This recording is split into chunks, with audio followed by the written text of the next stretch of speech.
साताऱ्याच्या डोंगरांमध्ये वसलेलं भोरवाडी हे गाव दिवसा साधं, शांत आणि हिरवं दिसायचं. पण रात्री गावावर एक वेगळंच सावट यायचं. गावाच्या टोकाला एक जुना वडाचा वृक्ष होता.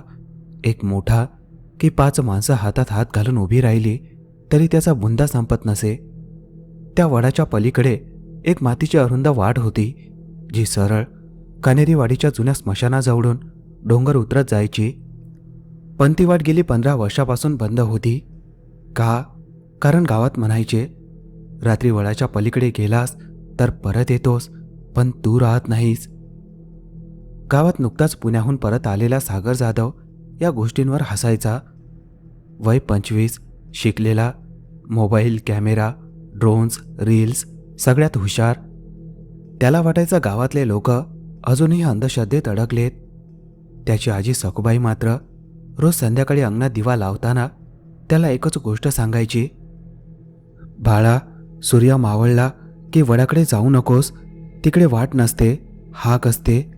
सागर हसायचा, आजी, आता 2026 चाललंय, भूतवीत काही नसतं. सखुबाईचा चेहरा मात्र गंभीर व्हायचा. जे नसताना तेच जास्त लागतं. त्या रात्री गावात आषाढी एकादशीची कीर्तनं चालली होती. मंदिरातून टाळ मृदुंगाचा आवाज येत होता. पावसाने थोडा विराम घेतला होता. मातीचा वास हवेत पसरला होता. गावातली पोरं चौकात बसून भजी खात होती. सागरचा मित्र नित्या म्हणाला, चल ना, रेल काढू, वडाच्या झाडाजवळ जाऊ, लोक म्हणतात तिथं बाई रळते. सागरला तर हेच हवं होतं, परफेक्ट कंटेंट. तो हसला. रात्री 10:30 वाजता दोघं मोबाईलचा फ्लॅश, एक टॉर्च आणि सागरचा कॅमेरा घेऊन गावाच्या टोकाला पोहोचले. जसे ते वडाजवळ आले तसं वातावरण अचानक बदललं. कीर्तनाचा आवाज बंद, कुत्र्याचं भुंकणं बंद, वारा बंद. फक्त वडाच्या लांब काळ्या पारंब्या अंधारात हलत होत्या. नित्या थोडा घाबरला. सागर, बस झालं, व्हिडिओ झाला, चल जाऊया. तेवढ्यात वडाच्या पलीकडच्या वाटेवरून पैंजनाचा अगदी हलका आवाज आला. दोघेही जागच्या जागी धबकले. सागरने कॅमेरा त्या दिशेने फिरवला. फ्लॅशच्या पांढऱ्या उजेडात वाटेच्या टोकाला कुणीतरी उभी होती. एक बाई, ओल्या लांब केसांमध्ये झाकलेला चेहरा, जुनी चिखलाने माखलेली नऊवारी साडी, हातात एक तांब्याचा लोटा. ती हलत नव्हती, फक्त उभी होती. नित्या कुजबुजला, चलना रे, चलना लवकर. पण सागरचा अहंकार अजून जागा होता. तो मोठ्याने म्हणाला, कोण आहे? गावातला कोणीतरी प्रेम करतंय का? ती बाई 1 इंचही हलली नाही. सागर 2 पावलं पुढे गेला आणि अचानक त्याच्या कॅमेऱ्याच्या स्क्रीनवर ती बाई जिथं उभी होती तिथं कोणीच नव्हतं. पण प्रत्यक्ष नजरेसमोर ती अजूनही तिथेच उभी होती. सागरच्या पोटात थंड गोळा उठला. तेवढ्या त्या बाईने हळूहळू डोकं वर केलं आणि केसांच्या आतून दिसले पूर्ण पांढरे, बोबूळ नसलेले डोळे. नित्याने किंकाळी फोडली. पण खरी भीती अजून सुरूही झाली नव्हती, कारण त्या बाईच्या मागे अंधारात आता अजून 4 सावल्या उभ्या होत्या. नित्याने सागरचा हात पकडला आणि दोघेही पळत सुटले. मागे वळून पाहायची दोघांची हिंमतच झाली नाही. धापा टाकत ते गावाच्या चौकात पोहोचले. पण विचित्र गोष्ट म्हणजे तिथे कोणीच नव्हतं.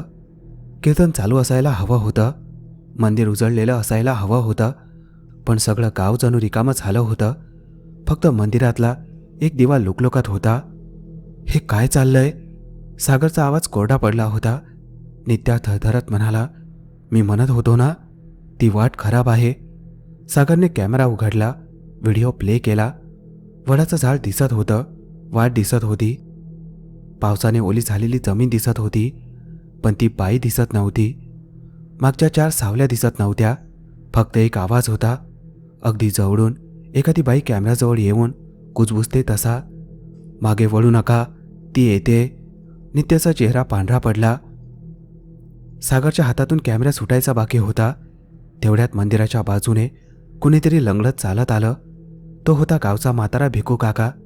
त्याने दोघांकडे पाहिलं आणि एकदम ओरडला, तुम्ही वडाच्या पलीकडे गेला होता का? सागरने काही न बोलता मान हलवली. भिकू काकांनी थरथरत्या हाताने कपाळावर थाप मारली. गेलात तर संपलात रे. ती वाट कोणासाठी बंद नाही, ती वाट कोणाला सोडत नाही. ते तिघे सागरच्या घरी आले.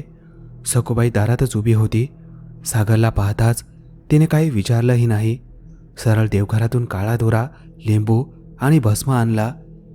तिने दोघांच्या कपाळावर भस्म लावला. तुम्ही तिला पाहिलं? कोणाला? सागरचा आवाज अडखळला. सखूबाई हळू आवाजात म्हणाली, विठाबाई. भिकू काका बसले आणि गोष्ट सांगू लागले. 15 वर्षापूर्वी बोरवाडीत एक बाई राहत होती. विठाबाई, विधवा, एकटी. गावातल्या लोकांच्या घरी कामाला जायची. पण लोक म्हणायचे ती रात्री स्मशानाजवळ काहीतरी करते. कोणी म्हणायचं जप करते, कोणी म्हणायचं पिशाच बोलावते. एका पावसाळी रात्री गावातील एक मूल गायब झालं. गावकऱ्यांनी विठाबाईवर आरोप लावला.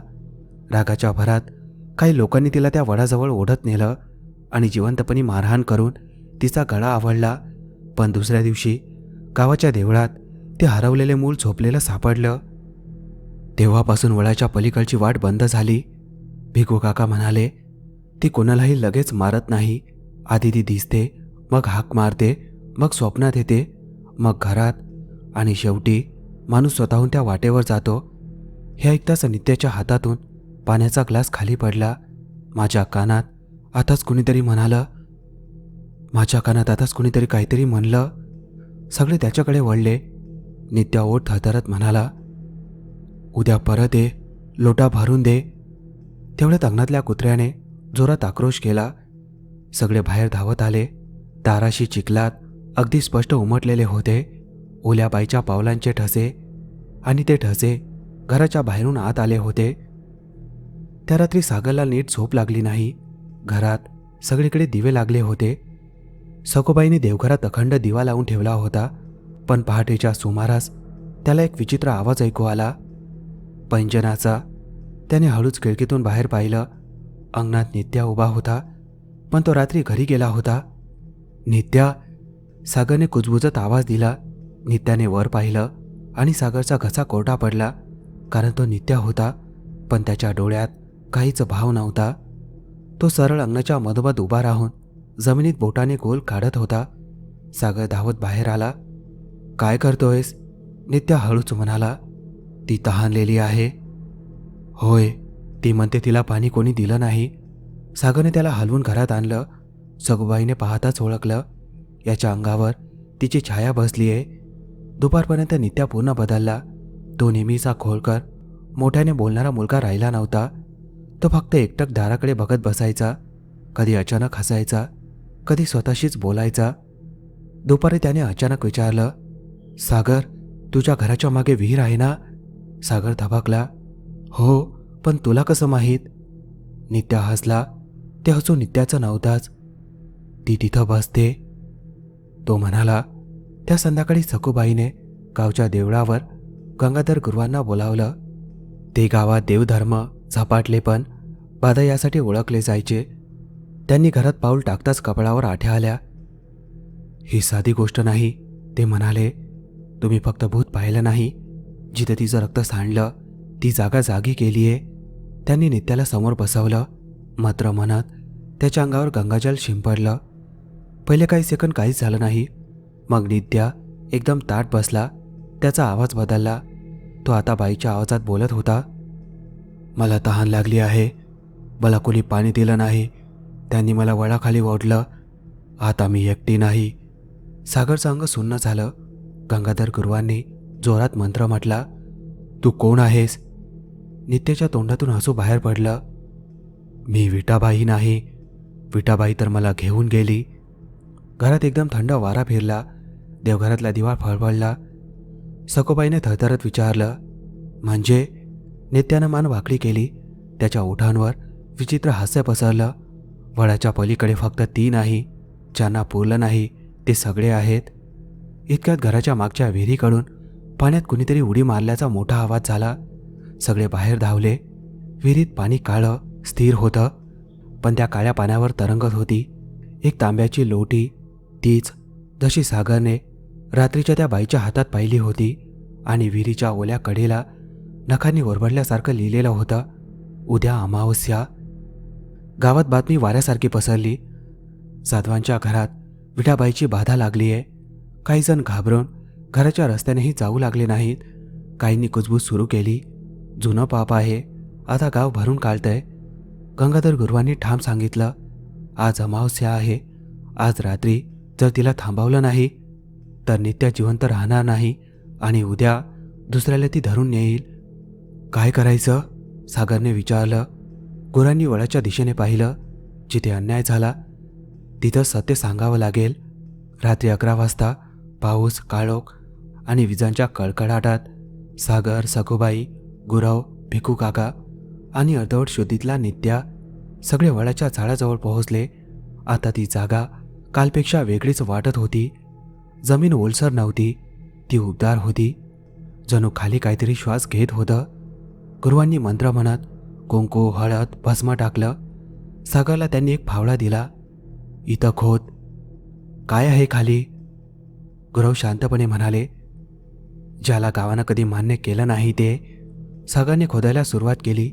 चिखल उडत होता. हात थरथरत होते. भिकू काका अचानक रडू लागले. थांब, मला सांगायचंय, ते म्हणाले. सगळे त्यांच्याकडे वळले. त्या रात्री विठाबाईला मारण्यांमध्ये मीही होतो. सागरच्या चेहऱ्यामध्ये धक्का उमटला. भिकू काका ढसाढसा रडत म्हणाले, ती निर्दोष होती, पण आम्ही लोकांच्या मागे गेलो आणि आम्ही तिला वळाखाली पुरलंही नाही नीट. फक्त चिखल टाकून पळालो. वातावरणात एकदम घोघावणारा आवाज उठला. वाऱ्याने वड्याच्या पारंब्या जोरात हलायला लागल्या. नित्या अचानक जमिनीवर आपटू लागला. त्याच्या तोंडातून फेस येऊ लागला. गुरव ओरडले, सागर पटकन खोद. फावड्याला काहीतरी कठीण लागलं. सागर खाली बसला. हाताने चिखल बाजूला केला आणि त्याला दिसलं हाडांनी भरलेलं एक अर्धवट सांगाडं. त्याच्या छातीवर ठेवलेली होती तीच तांब्याची लोटी. तेवढ्यात काळोखातून एक आकृती हळूहळू पुढे आली. विठाबाई, ओले केस, पांढरे डोळे, चिखलाने माखलेली साडी. ती आता फक्त सागरकडे बघत होती. पण तिच्या मागे आता 4 नाही 10-12 सावल्या उभ्या होत्या. काहींचे हात नव्हते, काहींचे चेहरे नव्हते, काहींच्या मानाचं नव्हत्या. विठाबाईने हळू आवाजात विचारलं, आता आठवलं? भिकू काका गुडघ्यावर कोसळले. माफ कर, आम्ही चुकलो. विठाबाईचा चेहरा हळूहळू बदलू लागला. दुःखातून रागात, मला नाही, ज्यांना पुरलंच नाही त्यांना विचारा. आणि अचानक ती सागरवर झेपावली. सागर मागे फेकला गेला. त्याच्या कानात विचित्र किंकाळ्या घुमू लागल्या. जणू एकाच वेळी 10-12 माणसं रडत ओरडत श्वास गुदमरत होती. गंगाधर गुरुवांनी जोरात मंत्र टाकला. भस्म विठाबाईच्या दिशेने फेकलं. ती काही पावलं मागे सरकली, पण थांबली नाही. नित्याचा आवाज पुन्हा बदलला. तो जमिनीवर लोळत ओरडत होता, खाली अजून आहेत खाली. सागरने पुन्हा फावडा उचलला आणि विठाबाईच्या सांगाड्याच्या बाजूची माती वेळासारखा खोदू लागला. 1, 2, 3 आणि मग चिखलातून बाहेर आली अजून हाडं, लहान, जुनाट, काही मुलांच्या आकाराची. सखूबाईच्या तोंडातून हुंकार निघाला. गुरुवांनी थरथरत सांगितलं, ही जागा फक्त विठाबाईची नाही. इथं पूर्वी जुना दुष्काळातला दफन झालेला दिसतोय, ज्यांना शेवटचा विधी मिळाला नाही. भिकू काका रडत म्हणाले. म्हणूनच ती म्हणाली, ती एकटी नाही. विठाबाई सगळ्यांकडे पाहत उभी होती. आता तिच्या चेहऱ्यावर राग नव्हता, फक्त एक प्रचंड थकवा. सागरने थरथरत्या आवाजात विचारलं, तुला काय हवंय? पहिल्यांदाच तिचा आवाज मानवी वाटला. नाव, माती आणि विसरू नका. गंगाधर गुरुवांनी लगेच सांगितलं, त्यांना मान द्या, शेवटचा विधी करा आत्ताच. त्या पावसाळी अमावस्येच्या रात्री वडाखाली विजांच्या उजेडात गावाने पहिल्यांदाच आपलं लपवलेलं पाप मान्य केलं. भिकू काकांनी विठाबाईचं नाव मोठ्याने घेतलं. सखूबाईने लोट्यात पाणी भरून तिच्यासमोर ठेवलं. गुरुवांनी मंत्र म्हटले. सागरने हात जोडले आणि जशी पहाटेची पहिली राखाडी रेघ आकाशात उमटली तसं विठाबाईने लोट्याकडे पाहिलं. 3 थेंब पाणी स्वतःहून हवेत उचलल्यासारखं वर गेलं आणि तिच्या कपाळावर पडलं. तिच्या मागच्या सावल्या एक एक करून विरायला लागल्या. विठाबाईने शेवटचं एकदा सागरकडे पाहिलं. त्या पांढऱ्या डोळ्यात आता भीती नव्हती, फक्त शांतता होती. आणि पुढच्या क्षणी ती धोक्यासारखी विरून गेली. 2 आठवड्यांनी गावकऱ्यांनी वड्याच्या पलीकडे छोटंसं स्मारक बांधलं. त्यावर लिहिलं होतं, ज्यांना नाव मिळालं नाही त्यांची ही जागा. त्या दिवसानंतर नित्याची तब्येत हळूहळू सुधारली. वळच्या पलीकडची वाट मात्र आजही बंदच आहे, कारण गावात आता एक नवीन नियम आहे. त्या वाटेने जाऊ नका, कारण तिथं अजूनही रात्र थोडी जास्त थांबते. सागरने तो व्हिडिओ कधीच इंटरनेटवर टाकला नाही, पण कधीकधी रात्री तो कॅमेरा उघडतो आणि त्या फुटेजमध्ये वळाच्या पारंब्यांमधून अगदी हलक्या आवाजात अजूनही कुजबूज ऐकू येते. पाणी ठेवलंच म्हणून गाव वाचलं. पण खरी भीती इथे संपत नाही, कारण गेल्या पौर्णिमेला भोरवाडीच्या एका मुलाने शपथ घेऊन सांगितलं, त्याने त्या स्मारकाजवळ पहाटेच्या अंधारात एक बाई पाहिली, ओल्या केसात, नऊवारीत. पण यावेळी ती रडत नव्हती, ती हसत होती.